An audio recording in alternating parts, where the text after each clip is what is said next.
Bonjour à tous, bienvenue à l'église Elim. Je suis très heureux que vous soyez parmi nous ce matin. Avant de commencer par la louange, nous allons remettre tous ces instants dans la main du Seigneur.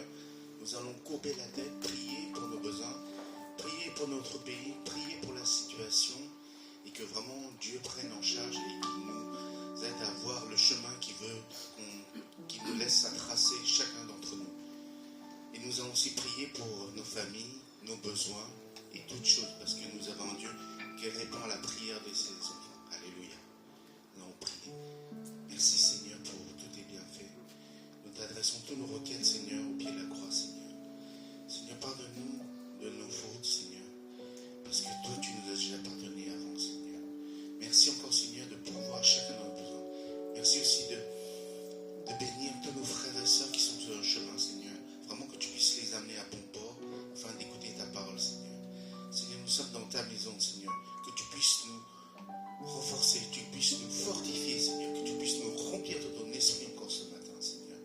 Seigneur, vraiment, Seigneur, nous voulons nous déposer tous nos fardeaux au pied de la croix, Seigneur. Vraiment, Seigneur, que tu puisses être notre guide, notre chemin, notre voie, Seigneur.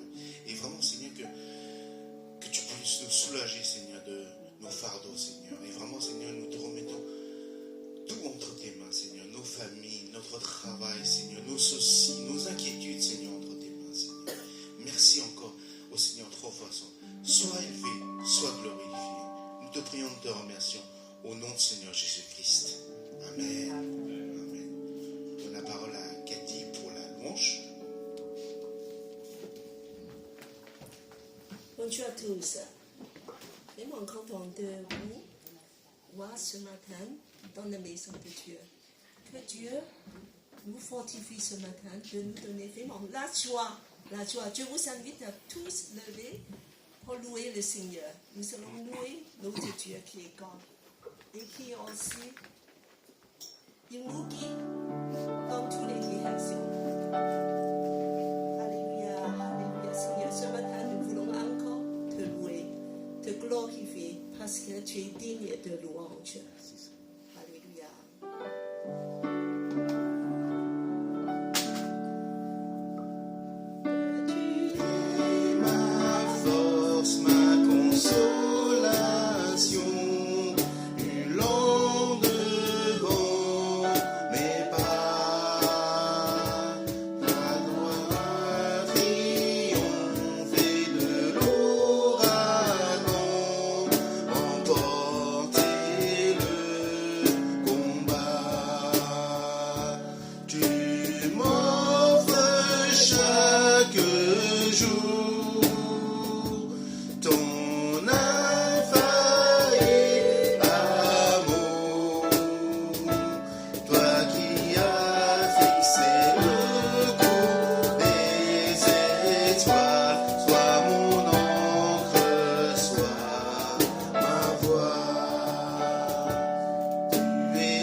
Ton infaillible amour.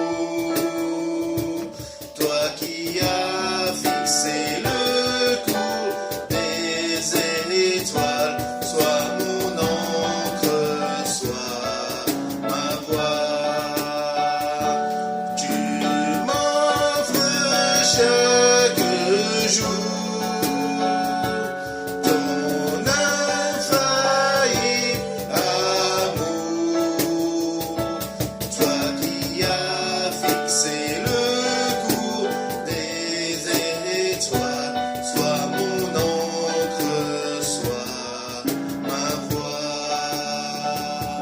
sois mon encre, sois ma voix. Seigneur, tu es toujours là. Donne-nous guider dans le tempête de la vie. Seigneur, tu es toujours là. Louons Dieu par nos prières. Levez nos voix de dire Dieu, combien que tu es bon. Oui, Seigneur, tu nous as bénis avec toutes les bénédictions dans le ciel en toi. Tu es grand. Oh Seigneur, nous nous réjouissons dans ta puissance ce matin. Alléluia, Seigneur. Combien que tu es grand. Oui, Seigneur, nous voulons te remercier pour la croix, tout ce que tu as fait à la croix. Alléluia.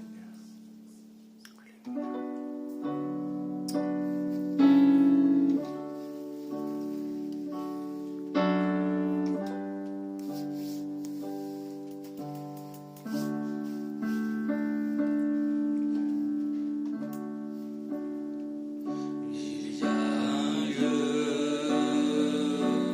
où l'on trouve la miséricorde.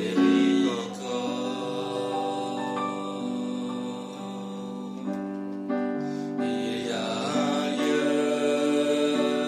où coule pleinement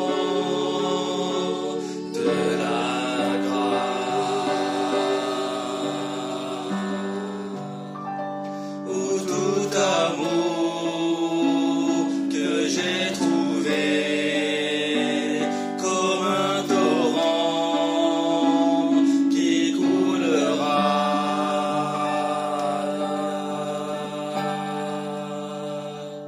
À la croix, je te donne ma vie, je t'adore, je t'adore. Ton amour coule rouge, mes péchés deviennent blancs.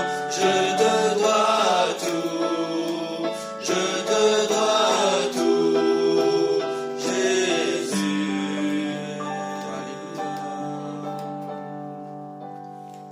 Il y a un lieu où mes péchés sont enlevés,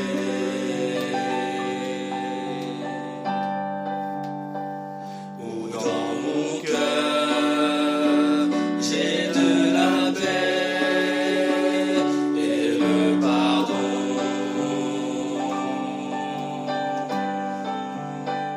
Où tout amour que j'ai trouvé comme un torrent qui coulera.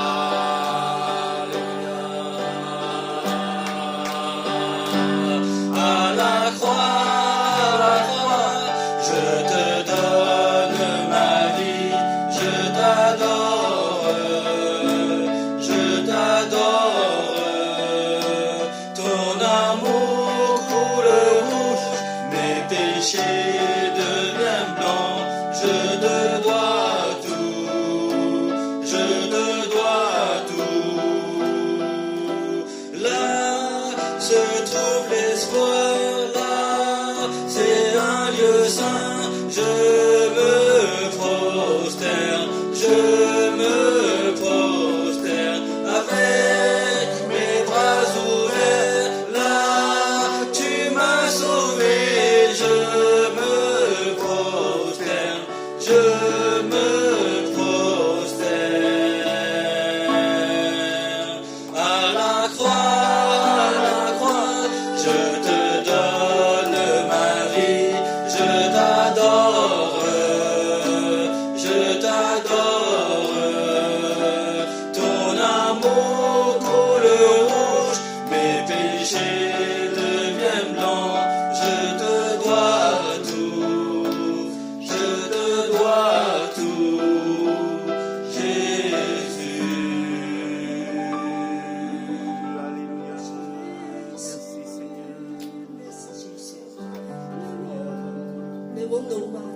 remercie Jésus tout ce qu'il a fait. Il a donné son sang afin qu'on puisse être libéré à la croix. Seigneur, nous te remercions tout ce que tu as fait à la croix pour qu'on puisse être pardonné. Entrer dans la famille de Dieu, être adopté, être purifié. Seigneur, et de recevoir toute la bénédiction spirituelle. Seigneur, que tu es grand. Seigneur, nous voulons prosterner devant toi, de dire combien que tu nous aimes et ta grâce est infiniment grande. Surabondante. Oui, Seigneur, ta grâce. Ce matin, nous voulons encore dire que nous célébrons la gloire de ta grâce, la richesse de ta grâce surabondante.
tout ce que tu as préparé pour nous. Seigneur, au-delà de ce qu'on peut imaginer, de penser, même de demander. Seigneur, c'est toi qui as tout accompli. Grâce infinie, grâce infinie. Seigneur, de nous délivrer, de nous libérer. Oh Seigneur, alléluia. Nous te louons, nous t'adorons. Continuez à remercier Dieu, de l'adorer. Sa grâce est infiniment grande. Ce matin, nous nous réjouissons en toi. Seigneur, nous sommes tes enfants. Seigneur, tu nous as choisis avant la fondation du monde. Oh Seigneur, de entrer dans ta maison. Alléluia, alléluia. Ta présence.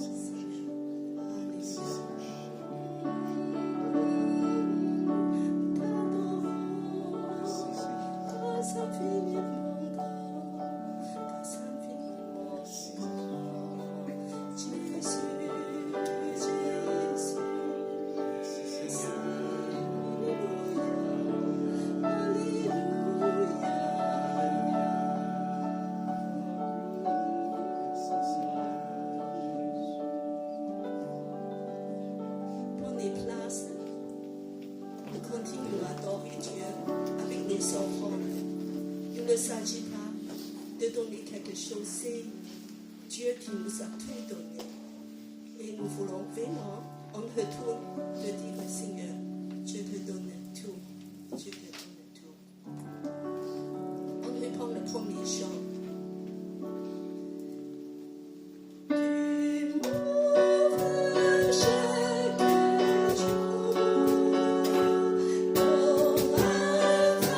infaillible amour. Merci Jésus.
Bonjour à tous, bienvenue à l'église Elim. Je suis très heureux que vous soyez parmi nous. Voilà, nous sommes les églises des nations. Notre devise n'a toujours pas changé. Aimer Dieu, aimer la famille des dieux et servir les autres. Et j'aimerais accueillir, s'il y a des nouveaux ou des gens qui nous visitent. Voilà, donc on a les... Bon, les caméras, on ne voit pas, mais on a comment dire, Élise et Christine qui nous visitent. Voilà, on applaudit. Donc, Élise et Christine faisaient partie d'Elim il y a longtemps. Voilà. Donc, ils connaissent Johan, les garçons et moi. Je pense que ce serait peut-être... bon, voilà. Nous avons aussi, après le culte, voilà, l'évangélisation, parce qu'on en est le troisième dimanche. Voilà, troisième dimanche de chaque mois, nous avons cette moment après le culte de l'évangélisation dans la rue, soit ici, voilà. Donc nous vous invitons à rester après le culte. Quelques annonces? Oui. Oui, Ah, voilà pour les parcours de disciples. La semaine prochaine aura juste pour des leaders et des co-leaders pour faire une présétude sur le livre d'Éphésiens. Parce qu'en fait, on va reprendre tout le livre d'Éphésiens, de faire une étude biblique pendant quelques temps à partir du mois de janvier. Alors donc, la semaine prochaine, et c'est prévu après-midi, après le culte, à 12h30 à 14h30, tous les leaders et co-leaders. Tous les, comme on dit Cathy, tous les leaders et co-leaders qui participent au parcours des disciples, vous êtes invités à rester après. Donc voilà. Nous avons aussi notre programme de fête de Noël. Donc voici ce qu'on... il y a le repas classique. Et cette année, nous, à Elim, on va le faire le 22 décembre. Donc retenez bien cette date pour vous, avant que vous veniez le 22. Et nous aurons un moment de louange, des chants de Noël. Et aussi, il y aura la chorale des femmes. Donc les sœurs qui souhaitent y participer, vous allez demander à Cathy pour vous inscrire. Et normalement, la répétition commence quand, Cathy? Aujourd'hui. Aujourd'hui. Voilà, on va tout faire en même temps, voilà. Alors, et donc, pour les sœurs qui souhaitent y participer, voilà, vous êtes cordialement les bienvenus. Donc, voilà, je vais juste ajouter quelques mots. Aujourd'hui, c'est pour le groupe de louanges. Donc, c'est pas pour toute l'église. Mais Noël s'approche. Nous allons commencer à préparer pour Noël. Alors, tout le mois de décembre, après le culte, c'est pour préparer Noël. N'est-ce pas? Alors, on a fait décorer la salle. Voilà, comme chaque année. Il y aura trois dimanches dimanches avant Noël, Noël et Elim le 22 décembre. Donc c'est la fête qui s'approche et il y aura le repas de Noël, repas à 22 décembre. Donc on va annuler le repas de premier dimanche. Parce que tous les premiers dimanches, on a un repas communautaire pour inviter des gens, des amis. Donc on va annuler le premier dimanche, de avoir uniquement au 22. Sera la fête. On aura des cadeaux, on aura tout un programme de Noël. Et bien sûr que pendant ce temps-là, on a fait évangélisation aussi après le culte. Et puis que je dis quelques mots pour la louange des chants de Noël. Aujourd'hui, c'est pour le groupe de louange.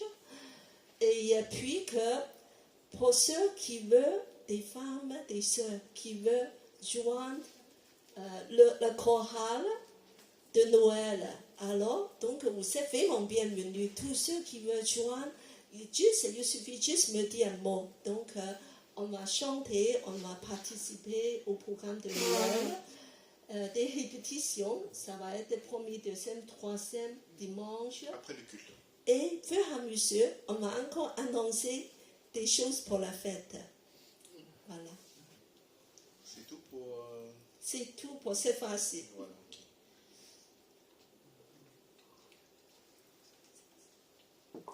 Je vais inviter le pasteur Stuart à nous partager dans la Sainte Seine.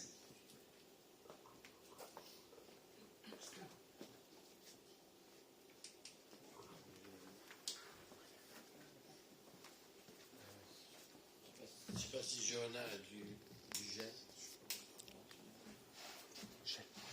Jet du désinfectant.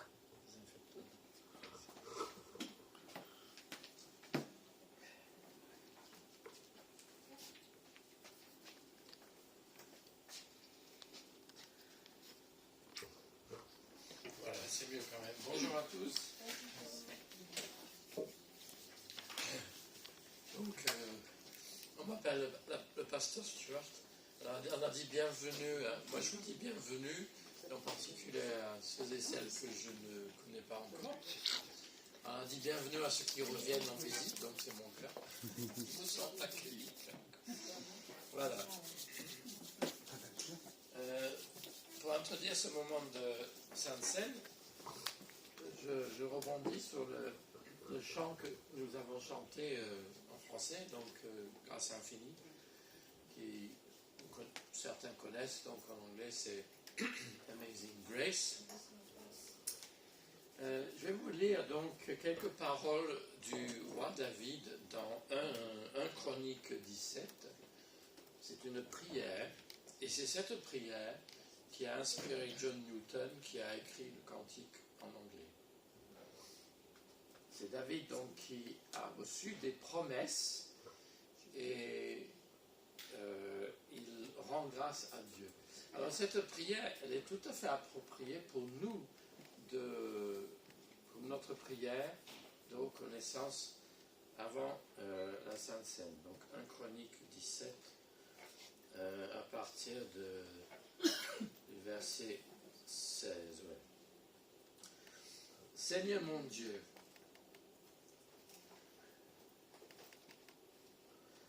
Seigneur mon Dieu, je sais que ni moi ni ma famille nous n'avons mérité tout ce que tu nous as déjà accordé. Mais pour toi, Seigneur, ce n'est pas suffisant. Voilà que tu fais des promesses pour l'avenir de ma famille. Tu me traites comme si j'étais une personne de haut rang. Seigneur mon Dieu, que pourrais-je ajouter au sujet de la gloire que tu m'accordes, puisque tu me connais, moi ton serviteur. Seigneur, parce que tu m'aimes, tu as accompli toutes ces choses admirables pour manifester ton infinie grandeur. Seigneur, personne n'est semblable à toi. Il n'existe vraiment pas d'autre Dieu que toi. Peut-être ce matin, vous pouvez faire cette prière vôtre. Tout ce que le Seigneur a fait pour vous. Et nous allons maintenant le remercier pour ce qu'il a fait en Jésus-Christ. Seigneur notre Dieu, comme David, nous te bénissons ce matin pour celui qui est le fils de David, qui est venu pour nous libérer de nos fautes, qui est venu pour nous annoncer cette grâce étonnante, qui dépasse notre imagination. Comment est-ce possible que tu peux nous accueillir?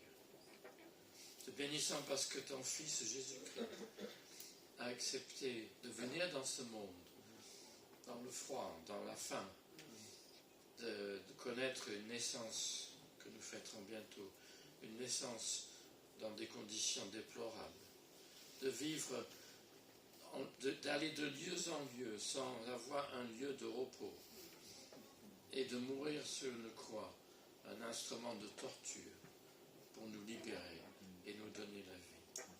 Nous te bénissons et te rendons grâce ce matin parce que tu as ressuscité Jésus-Christ d'entre les morts. Et ainsi tu donnes à nous tous, ceux qui veulent la vie, tu nous donnes ton Saint-Esprit de vie et de résurrection.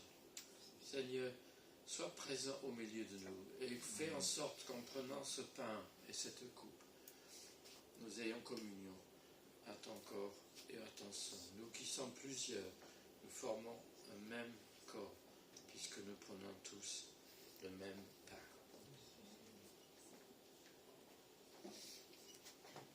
Jésus donc a pris la veille de sa mort ce pain et cette coupe. Il l'a donné à ses disciples en disant: ceci est mon corps donné pour vous. Ceci, cette coupe est la nouvelle alliance faite par mon sang. J'invite tous ceux qui sont prêts à suivre Jésus-Christ, qui ont fait cette démarche et qui veulent participer à cette Sainte Seine, à se lever à leur place pour que ceux qui distribuent savent bien qu'ils veulent recevoir. Pour tous ceux qui ont accepté Jésus.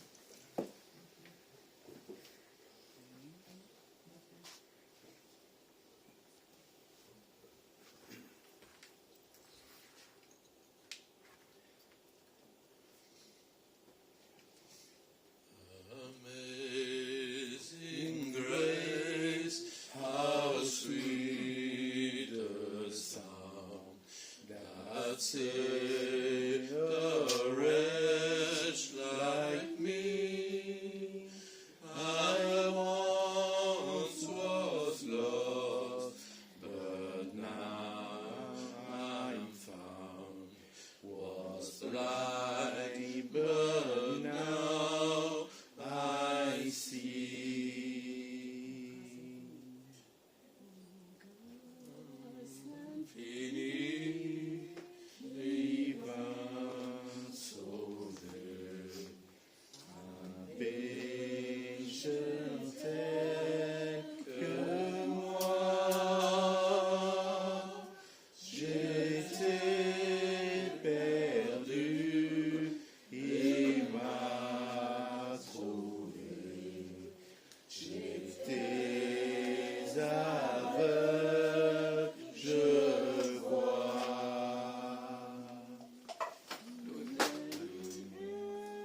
manger en mémoire de Jésus-Christ mort et ressuscité. Prenez, buvez en mémoire de Jésus-Christ mort et ressuscité. Amen.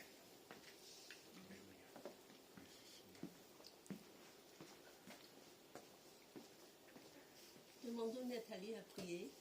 Merci Dieu, la grâce infinie. Alléluia. Merci Seigneur pour la grâce que tu fais pour nous chaque jour, au Père Tout-Puissant. Nous te bénissons Seigneur, nous te rendons grâce Seigneur pour le prix payé sur la croix, au Père Tout-Puissant. Nous sommes conscients Seigneur que tu as pris tout sur la croix Seigneur. Par tes meurtrissures, nous savons que nous sommes guéris, nous sommes renouvelés par ton sang précieux Seigneur. Nous te demandons Seigneur la victoire sur toutes choses Seigneur, et nous nous remettons entièrement à toi et à ta bienveillance au Père Tout-Puissant. Amen. Vous pouvez vous asseoir.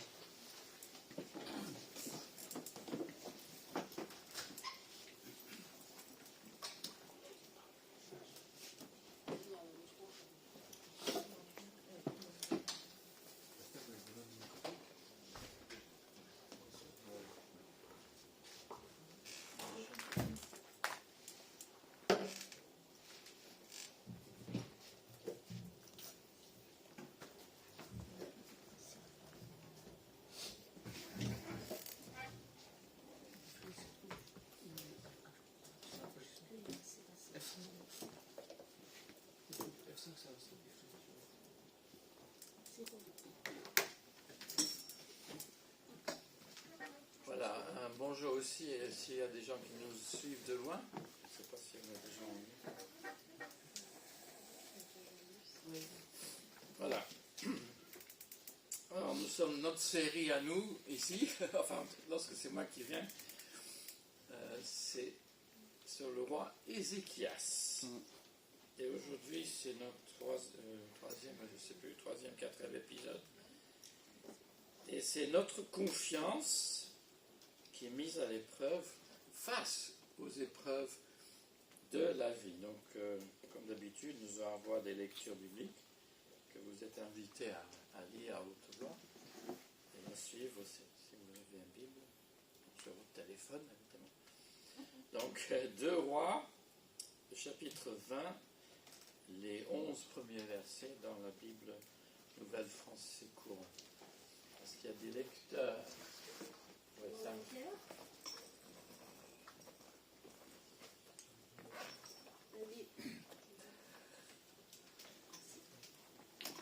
À cette époque, le roi Ézéchias fut atteint d'une maladie mortelle. Le prophète Ésaïe, fils d'Amo, vint le voir et lui dit : « Voici ce que le Seigneur déclare. Mets de l'ordre dans tes affaires, car tu vas mourir. Tu ne survivras pas à ta maladie. » Ézéchias se tourna contre le mur et il adressa au Seigneur cette prière. « Ah Seigneur, souviens-toi, je te prie, que je me suis conduit envers toi avec loyauté et avec un cœur sans partage. Ce qui est bien à tes yeux, je l'ai fait. » Puis Ézéchias pleura et versa d'abondantes larmes. Cependant, Ésaïe n'était pas encore sorti de la cour du milieu quand la parole du Seigneur lui fut adressée. « Retourne auprès d'Ézéchias, le chef de mon peuple, et tu lui diras : Voici ce que déclare le Seigneur, le Dieu de ton ancêtre David. J'ai entendu ta prière et j'ai vu tes larmes. Eh bien, je vais te guérir. Dans 3 jours, tu pourras de nouveau te rendre à la maison du Seigneur. Je prolongerai même ta vie de 15 ans. Je vous arracherai, toi et Jérusalem, aux griffes du roi d'Assyrie. Je protégerai cette ville parce que je suis Dieu et par la fidélité à David mon serviteur. » Non, pas fidélité, fidélité. à David. À David. Pas pareil. Par fidélité à David, mon serviteur. Le suivant, la 8. Puis Isaïe dit : Prenez un gâteau de figues. Ils en prirent un, ils le mirent sur l'ulcère, et le roi resta en vie. Ézéchias demanda au prophète : Quel signe m'assurera que le Seigneur me guérira ? et que dans 3 jours je monterai à la maison du Seigneur. Ésaïe lui dit, voici pour toi de la part du Seigneur le signe que le Seigneur réalisera ce qu'il a promis. Faut-il que l'ombre avance de 10 degrés sur le cadran solaire d'Akaz, ou qu'elle recule de 10 degrés? Il est facile que l'ombre avance de 10 degrés, répondit Ézéchias. Que l'ombre recule de 10 degrés. Le prophète Ésaïe pria le Seigneur et celui-ci lui fit reculer l'ombre de 10 degrés sur le cadran solaire d'Akaz. Merci. Merci à tous les lecteurs. Alors, on continue avec la lecture suivante. Ézéchias, il y avait du soleil. Hein. Ah oui, voilà. Alors, je n'ai mis qu'un extrait, c'est le chant d'Ézéchias dans Ésaïe 38, c'est son action de grâce, enfin, c'est ce qui est dit. Et ça serait bien de lire ça, une partie au moins. Comment on pourrait faire? Pour essayer, allez, alors, les hommes, vous allez lire avec moi les versets impair, ok. et les femmes avec Cathy, les versets pairs. On va essayer ce que ça donne. J'ai une belle traduction. Ok, les hommes qui commencent. Ok. Que dirais-je? Il m'a répondu, et c'est lui-même qui a agi. Je marcherai humblement pendant toutes mes années à cause de ma amertume. Seigneur, c'est par ta bonté que l'on vit, c'est par elle que je le ressens encore. Tu me l'as donné, tu me rends à la vie. Mon amertume s'est changée en paix. Toi, tu t'es fait épris de moi au point de me retirer des gouffres des néants, car tu as rejeté derrière ton dos tous mes péchés. Car ce n'est pas le séjour des morts qui te célébrera, ce n'est pas la mort qui te louera. Ceux qui descendent dans le gouffre n'espèrent plus rien que ta bonté. Le vivant, c'est celui-là qui te célèbre comme moi aujourd'hui. Le Père fait connaître au Fils ta loyauté. Le Seigneur m'a sauvé. Nous ferons résonner les instruments tous les jours de notre vie à la maison du Seigneur. Amen. Amen. Merci. Amen. Alors, j'ai fait, juste remonter le diapo, parce que j'ai entendu, peut-être j'ai mal, c'est tes bontés, c'est pas ta bonté. Hein. J'ai entendu, ça veut dire qu'il y en a plusieurs. Tes bontés. C'est tes bontés. Et il y a un chant en français que j'avais proposé, mais il n'est peut-être pas connu. Hein. Et ça reprend le texte. Seigneur, c'est par tes bontés que je jouis de la vie. Hein, voilà. Et, okay. Donc je crois que tes bontés, en fait, on va voir, c'est toujours les mêmes mots en hébreu. C'est toujours la bienveillance, la miséricorde, ta bonté, c'est le même terme dans le cadre de l'Alliance. Donc notre troisième lecture, cette fois-ci dans le Nouveau Testament, juste quelques versets. Philippiens chapitre 2, versets 25 à 30. Alors, des lecteurs. C'est pas très long. Hein. J'ai estimé nécessaire de vous envoyer à Épaphrodite, mon frère, mon collaborateur et mon compagnon d'armes, l'apôtre que vous m'aviez envoyé en le chargeant de pouvoir à mes besoins. Comme il a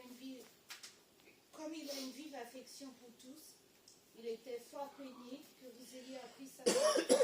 Il a été malade, en effet, et tout près de la mort, mais Dieu a eu compassion de lui. Et non pas seulement de lui, mais aussi de moi, pour que je n'ai pas tristesse sur tristesse. Je l'ai donc envoyé avec beaucoup d'empressement pour que vous vous réjouissiez de le revoir. Et que je sois moi-même moins triste. Accueillez-le dans le Seigneur avec une joie entière. Honorez de telles personnes, car c'est pour l'œuvre du Christ qu'il a été prêt de mourir. Il a risqué sa vie afin de se plier à votre absence dans votre service pour moi. Amen. Merci. Vous avez compris, donc il y a deux récits de personnes malades et de guérison et de maladies mortelles dans l'Ancien et dans le Nouveau Testament. Prions.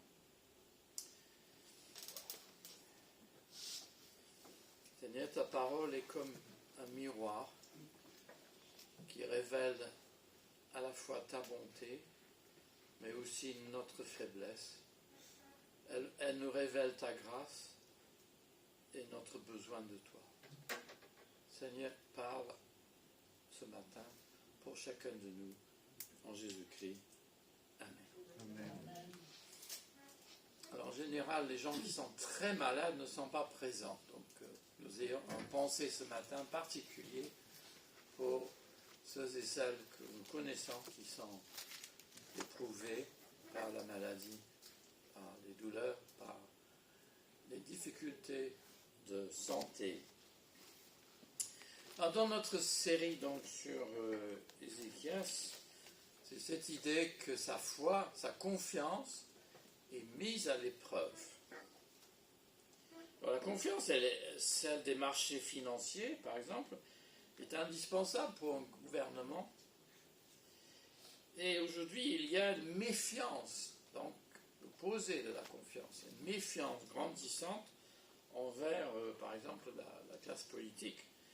Et c'est cela qui sape la démocratie. Voilà des questions de foi, de confiance pour notre société laïque. Alors, dans notre épisode 3, donc jusqu'à là, sa confiance, la confiance du roi, d'abord a été vantée, sa loyauté, sa piété, son obéissance, et on le verra de nouveau ce matin. Mais cette confiance a été mise à l'épreuve par la menace d'une invasion de son pays, par le doute en lui-même, sûrement, mis à l'épreuve, donc parce qu'il pouvait douter de ce qu'il fallait faire dans des circonstances si difficiles. Et nous avons, tout au long de cette série, fait le parallèle, enfin, essayé d'établir un parallèle que dans la vie chrétienne, nous aussi, nous connaissons des épreuves qui mettent à mal notre foi, notre confiance envers le Seigneur. Et donc nous sommes invités à tirer de l'exemple d'Ézéchias encouragement, affermissement, puisque le nom Ézéchias signifie Dieu affermi. Donc nous arrivons donc à la mise à l'épreuve par les événements personnels. Alors ça peut être pour les uns et les autres. Après notre conversion, il y a souvent, un peu de temps après, un peu de doute. Tout d'un coup, ça ne brille pas autant qu'au début. Et on se dit, mais il est où le Seigneur? Je ne le sens pas. Et puis, il y a des événements dans la vie, qui ne sont pas les mêmes pour chacun, mais qui font un coup, qui nous font peut-être douter. Pour quelqu'un, ça peut être le chômage, ça peut être des deuils, ça peut être une séparation. Toutes ces occasions provoquent une réaction, ne nous laissent pas dans notre bulle. Notre foi en un Dieu puissant et protecteur prend forcément un coup, au moins sur le moment. Alors le roi de Juda, à cette époque, c'est un peu vague, et Ézéchias fut atteint d'une maladie mortelle, donc toujours 2 Rois 20, verset 1er. Alors, rien d'étonnant, hein? Les chefs d'État n'échappent pas au vieillissement. Cependant, sa mort constituerait un danger pour le pays, parce que le pays est menacé d'invasion, et aussi car son fils Manassé est encore jeune, donc il n'y a pas quelqu'un pour prendre sa place s'il disparaît. Donc, c'était affaire d'État, et c'est l'affaire du Seigneur, de Dieu, de son peuple Israël, parce que le roi est un personnage clé dans le projet de Dieu à ce moment-là. Alors le prophète Ésaïe, donc fils d'Amoz, se déplace pour rencontrer le roi dans son palais. Et en fait, ce passage met en avant plus le prophète que le roi. Alors qu'est-ce qu'il dit?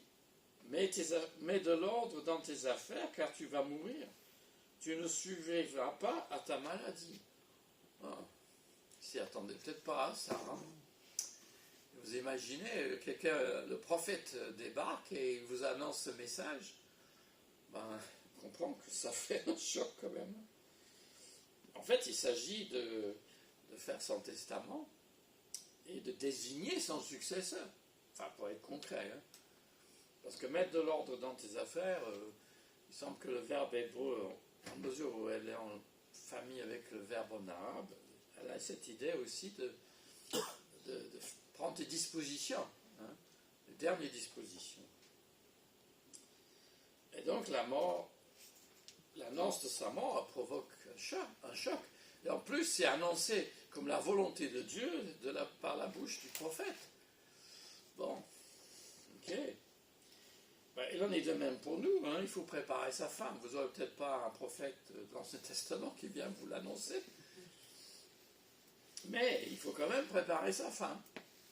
Alors en France, on est invité à désigner une personne de confiance qui répond à votre place au médecin si vous n'êtes pas en mesure de vous exprimer. Et si vous serez amené à le faire, vous allez me dire « Oh, bah, moi, je ne suis pas encore vieux. » D'accord, mais il ne faut quand même pas négliger ces questions. En français, on rédige aussi ce qu'on appelle les directives anticipées. Bon, je ne fais pas un cours, évidemment c'est un aumônier qui vous parle d'hôpital, donc on connaît. Mais les directives anticipées, ce sont des questions de préciser que vous n'êtes pas hostile à la transfusion sanguine, question de réanimation, peut-être d'organes aussi. Ce sont ces questions-là assez pratiques qui sont utiles à l'équipe médicale. Et puis, régler ses affaires. Je vous donne un tout petit exemple, parce que je suis en train de le faire moi-même. Par la force des choses, j'ai plusieurs comptes bancaires, un en Angleterre et 2 en France. Donc, j'ai décidé de fusionner les comptes en France dans la même banque. Quoi. C'est simplicité, mais j'ai une fille handicapée il sera un peu dépassé par toutes les paperasses, donc il vaut mieux qu'il ait affaire à une seule banque qu'à 2 déjà. C'est déjà limiter les... Et puis aussi anticiper les frais d'obsèques. Hein. Bon, évidemment, ça dépend de la situation de famille de chacun. Mais les frais d'obsèques, en cela, j'inclus aussi, si vous souhaitez qu'il y a, dans le langage laïque français, si vous souhaitez un service religieux, vous ferez mieux d'avoir une convention d'obsèques où c'est précisé. Parce que si ce n'est pas précisé, ça risque de passer à la trappe. Vous y pensez peut-être pas à ça. Bon, bien sûr, préparer sa fin, c'est aussi avoir des contacts avec un aumônier ou un pasteur, que quelqu'un vous accompagne, mais déjà prévoir ces choses-là, ce n'est pas un luxe. La situation aujourd'hui, vous ne savez pas comment sera votre fin. Donc, si vous ne prévoyez pas, même si c'est seulement dit à votre entourage, ce que vous souhaitez, sinon vos volontés, normalement on dit qu'il faut respecter les dernières volontés, tout le monde est d'accord, mais si on ne les connaît pas, comment peut-on les respecter? Voilà, je passe. Alors, nous avons donc ce matin la prière du roi Ézéchias face à cette annonce choc. Il réagit bien quand même, le roi. Il recherche la communion avec son Dieu. Mais il est quand même souffrant. Il ne peut pas se rendre au temple, donc il a un ulcère, je ne sais pas, il est incapacité, il ne peut pas sortir de l'idéalité. Alors il se tourna contre le mur et adressait au Seigneur cette prière. Alors d'aucuns la trouvent pitoyable, une prière pathétique selon John H. Alexandre, où le roi arrache sa guérison des mains du Seigneur et son marchandage, enfin c'est le terme que je l'emploie, certes lorsque vous lisez sa prière, il ne nous semble pas très modeste. En sa faveur, tout de même, remarquant qu'il ne dit pas qu'il est parfait. Il a dit qu'il a suivi le Seigneur, il a été loyal au Seigneur, et c'est ce que dit le réacteur de Rois. Donc, au chapitre 18, on l'a déjà vu. Donc, Ézéchias ne ment pas, il dit la vérité, à mon avis. Et il pleura en versant d'abondantes larmes. Bon, vous allez me dire, oui, ça serait peut-être juste l'émotion du moment. On a annoncé qu'il ne va pas guérir. Et non seulement qui l'a annoncé, donc ça provoque un choc. Mais à mon sens, il serait hasardeux de condamner hâtivement le roi pour ses pleurs. En fait, sa prière, elle est plutôt une plainte. Alors ce terme, il faut le... Alors je crois que j'ai déjà dit, faire une plainte devant Dieu, c'est pas râler. C'est pas la même chose. Parce que c'est pas seulement ces sanglots sur le choc, je crois pas. Certes, l'annonce de la mort provoque un choc, toujours. Et cela explique l'intensité dans sa prière. Et le marchandage, enfin, qu'est-ce que je dis par marchandage? C'est-à-dire, il dit, Seigneur, j'ai été ceci et cela, donc, sous-entendu, fais quelque chose pour moi maintenant. C'est ça. Et c'est ça qui gêne certains. C'est une réaction prévisible en fin de vie. Surtout en cas de déprime. Il y a eu des spécialistes qui ont analysé des étapes. Et si vous avez eu quelqu'un dans votre entourage en fin de vie, vous n'avez peut-être pas remarqué, mais la personne, si ça dure un moment, il y a des étapes différentes. Un jour, la personne peut être en paix, mais parfois, pour y arriver à cette paix, on passe par des moments... parce que quand on vous annonce que le diagnostic est fatal, la personne se renferme et est déprimée à cette annonce, ou en colère. Et ensuite, il y a cette démarche qui consiste à dire à Dieu, mais Seigneur, en fait, c'est le malade qui lutte pour essayer d'accepter ce que Dieu lui dit, ou le médecin, ce que le médecin lui dit. Et donc, il essaie de... si j'ai arrêté de fumer, enfin, je parle pour un malade, un cancer du poumon, si j'ai arrêté de fumer, peut-être ça ira mieux. Enfin, on se dit, oui, si tu me guéris, Seigneur, je ferai ça. C'est tout à fait humain. C'est peut-être un peu bassement commercial, à la limite. Hein. Mais c'est honnête. Nous ne pouvons pas, au nom d'une piété mal placée, nous tirer dans le déni. Il faut entendre ces réactions. Pourquoi? Parce que les gens ont le désir de guérison en eux. Ils ont le désir de vivre. Donc ils ne veulent pas mourir. Et ça, c'est tout à fait compréhensible. Donc il y a des réactions parfois surprenantes en fin de vie. Mais j'ajoute, c'est pas dans mon texte, mais le désir le souhait de guérison n'est pas forcément exaucé de la manière que nous l'aimerions. Et voilà, venons à la réponse de Dieu précise dans le cas de Ézéchias. C'est tout. Alors, si la prière était si pitoyable, je ne sais pas pourquoi Dieu a répondu si rapidement. Parce que là, c'est presque du Shakespeare. Là. Sa prière ardente, l'effet de sa prière, il est quasi immédiat. Le pauvre prophète, j'espère qu'il n'avait pas une canne, hein, parce qu'il est juste sorti de la chambre. Il n'est même pas sorti du cours du milieu, c'est-à-dire entre le temple et le palais. Et quand la parole du Seigneur lui fut adressée, alors Ésaïe rebrousse chemin pour retourner voir le chef de mon peuple. Et c'est le terme qui nous rappelle les rois David et Salomon, parce que c'est un vieux terme, donc le prince, le conducteur de mon peuple. Et que dit le prophète maintenant? J'ai entendu ta prière et j'ai vu tes larmes. Vous vous rappelez la dernière fois, Seigneur, sois attentif. Seigneur, entend. C'est pareil, j'ai vu, j'ai entendu. Le Seigneur était attentif à ce que le roi s'humiliât. Eh bien, je vais te guérir. Dans 3 jours, tu pourras de nouveau te rendre à la maison du Seigneur. La bonté de Dieu dépasse la mesure. Non seulement le roi va se remettre, il survivra.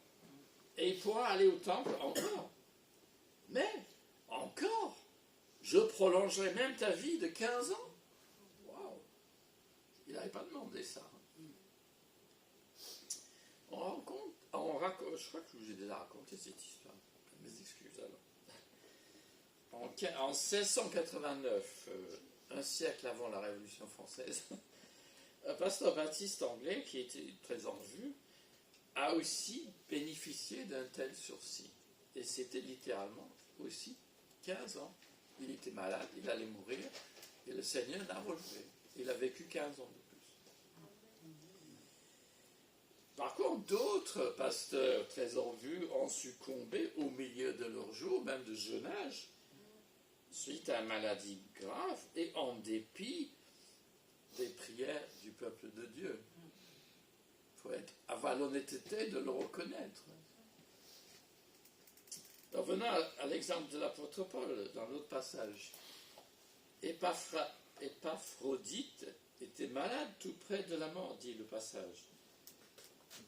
Mais Dieu a eu compassion de lui. Philippiens 2, 27. Alors le mot grec, enfin je vous dis juste, c'est pas pour que vous soyez doués en grec, moi non plus.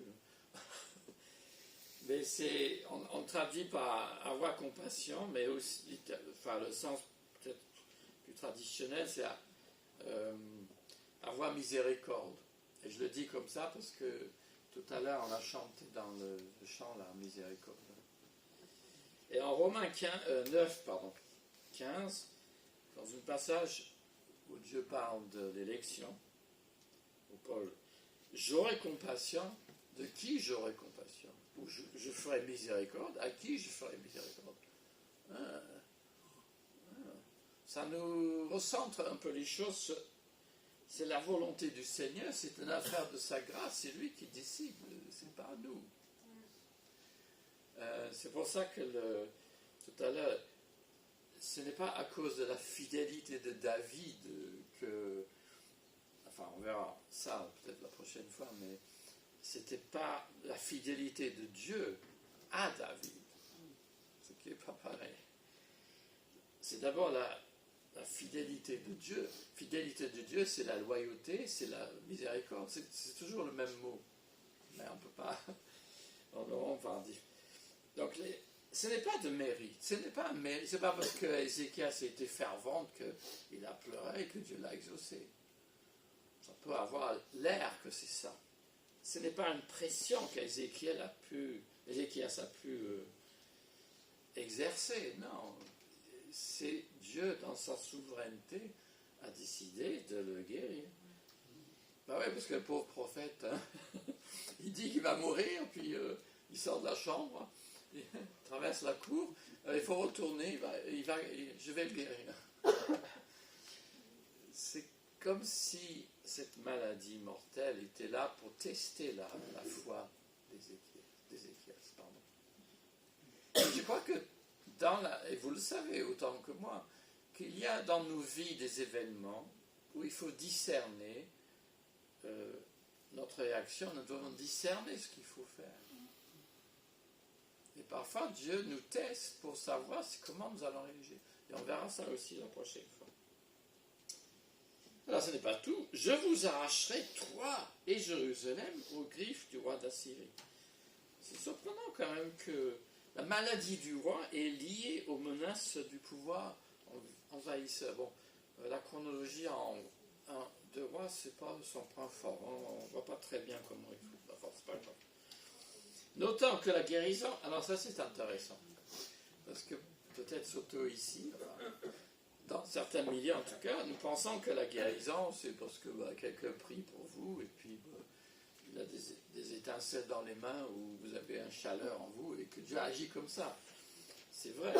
Mais ici ça passe par un remède de cheval. Parce qu'il faut faire quoi? Qui était court à l'époque, prenez un gâteau de figue et le mirent sur l'ulcère. Et le roi resta en vie. Donc la promesse de guérison n'est pas incompatible avec prendre un remède, quoi. Que le médecin vous prescrit quelque chose à prendre. Le Seigneur peut guérir aussi par les mains du médecin. Et le roi resta en vie. Mais avant que cela se produise, le roi osa demander « Quel signe m'assurera que le Seigneur me guérira ?» Là encore, on peut dire « Ézéchias, il est gonflé quand même. » Mais un malade a besoin d'être rassuré. Alors, si vous avez... Alors, pour certains, c'est un manque de foi. Non, je ne suis pas d'accord. Je pense que c'est très cruel de dire à quelqu'un, je vous demande de ne pas le faire. De dire à quelqu'un, ah ben vous n'êtes pas guéri parce que vous n'avez pas assez de foi. C'est atroce ça. Donc le malade a besoin d'être rassuré. Bon, dans ce cas précis, Ézéchias demande un miracle qui garantira la prophétie. Le Seigneur permet cela certaines fois dans l'Ancien Testament. Mais je ne suis pas sûr que c'est comme cela qu'il faut agir maintenant. Nous avons une plus grande lumière, nous avons la parole, nous avons l'Esprit en nous. Et il y a d'autres façons dont le Seigneur nous parle aujourd'hui. Mais enfin, ce que je veux dire quand même, je suppose que votre foi, c'est pas... Si c'était l'inverse, ça se saurait. Que notre foi varie selon les jours. Oui. Il y a des jours où vous êtes sur la montagne, hein, vous êtes dans l'Himalaya, enfin vous êtes, je ne sais pas où.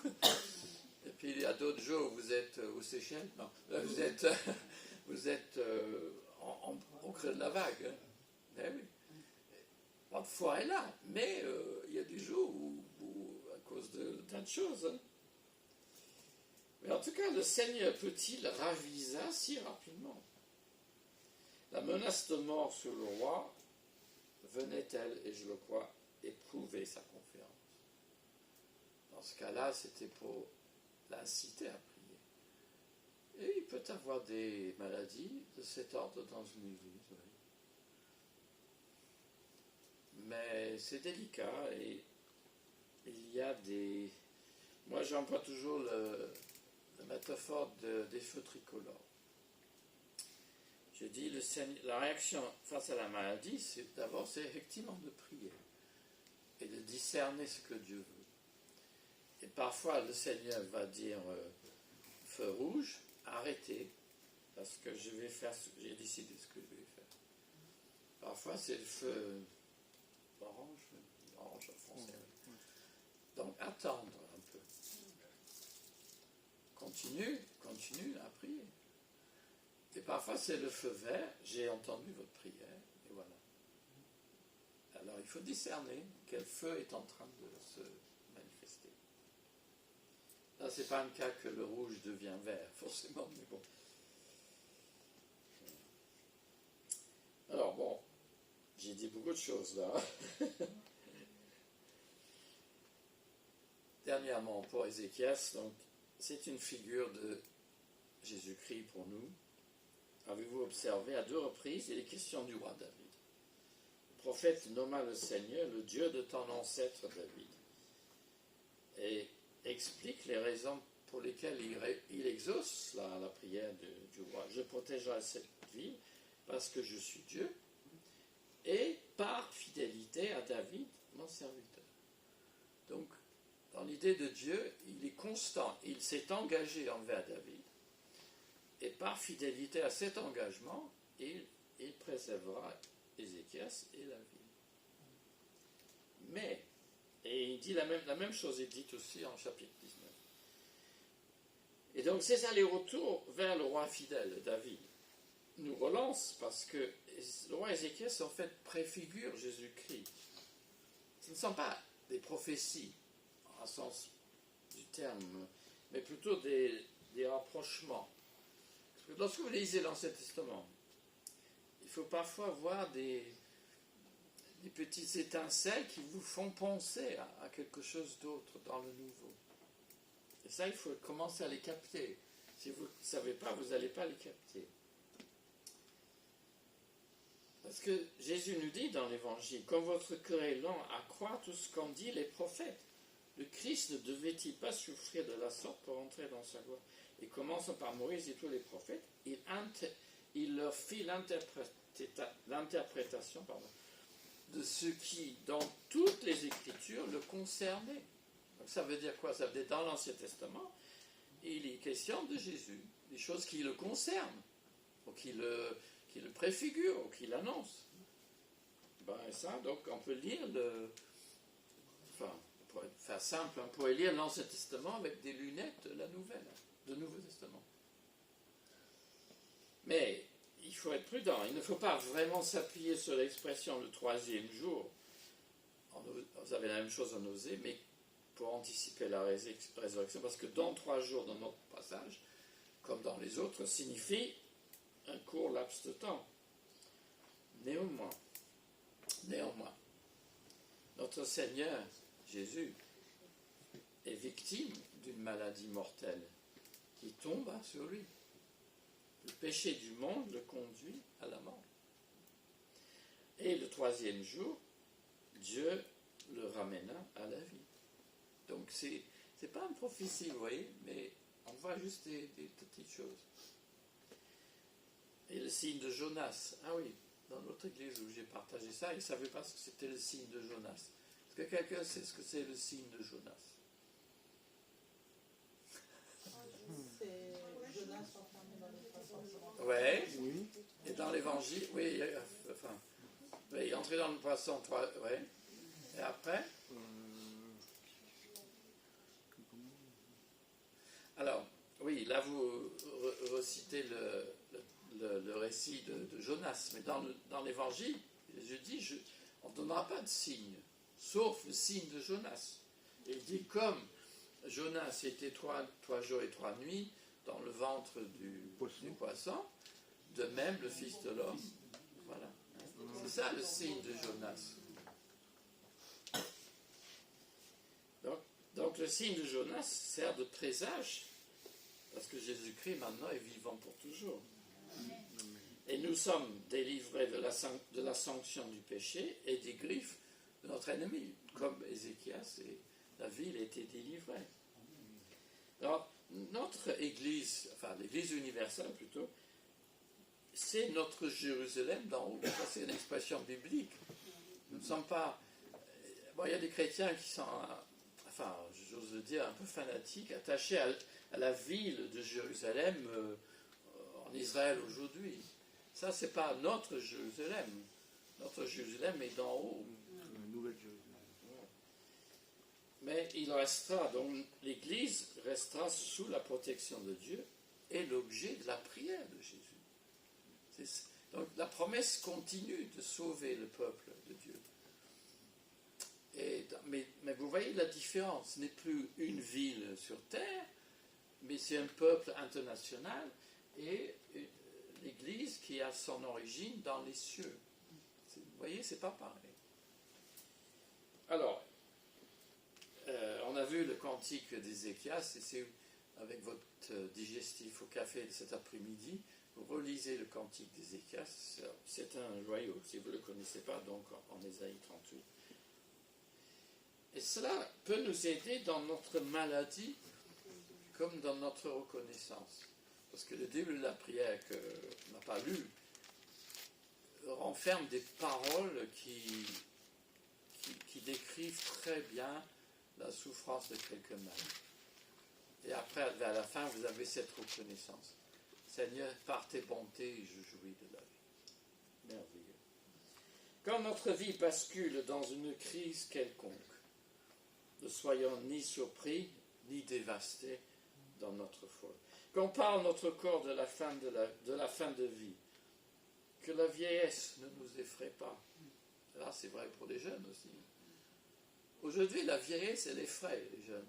Elle effraie notre société. Que la plainte s'exprime dans la maladie, que nous osons dire, je ne vais pas citer parce que c'est personnel, c'est privé, mais osons dire au Seigneur, je n'en peux plus. Notre prière est parfois pas assez honnête. Et que notre confiance s'accompagne d'humilité. On verra que Ézéchias a fort prochaine. Et le Dieu de David répond. Et c'est ça le mot de la fin. Le Dieu de David répond. Amen.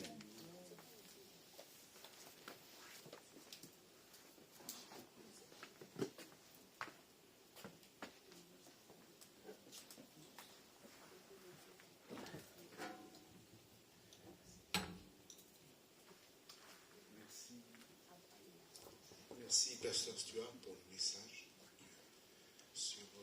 Voilà. Notre culte va prendre fin en ligne. Donc, je ne sais pas, Cathy, tu as des... Voilà, l'enregistrement. Et je voulais juste dire qu'après le culte au